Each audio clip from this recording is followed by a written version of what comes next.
તો હેલો મિત્રો, કેમ છો? મજામાં છો ને? તો મારી ફેસબુક ઉપર તમારું ફરીવાર સ્વાગત છે. આજે આપણા હાથમાં એક બીજી નવી પોસ્ટ આવી છે. પહેલા તો હિન્દુ ખતરામાં હતા, હિન્દુ મુસીબતમાં હતા, અને હવે ભગવાન મુસીબતમાં આવી ગયા. રામ મંદિરમાં 200 કરોડની ચોરી થઈ જઈ તો આરએસએસ વાળાએ ચૂપ છે, મોઢું નથી ખોલતા. બજરંગ દળ વાળાએ ચૂપ છે, હિન્દુ સંગઠન વાળાએ ચૂપ છે, અને ભાજપ વાળાએ ચૂપ છે. આ બધા ચૂપ થઈને બેસી ગયા, એક મોઢું નથી ખોલતા કે આ ચોરી કોને કરી. મીડિયા વાળા ચૂપ. નકર તો હમણાં કઈક જો આટલું બધું થયું હોય તો મીડિયા વાળા માયક લઈને એ આમ થઈ ગયું ને એ તેમ થઈ ગયું ને આમ માયક કરે ને ઘડીક આમ માયક કરે ને એ અહીંયા આમ થઈ ગયું ને અહીંયા આમ થઈ ગયું.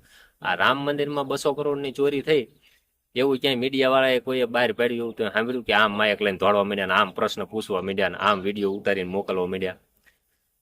આ બધા એક ને એક જ છે, ગરીબ માણસોના પૈસા લૂંટી અને આ સરકાર ચાલે છે. એટલે મહેરબાની કરી કે મિત્રો, મંદિરોમાં બહુ પૈસા ન દેતા.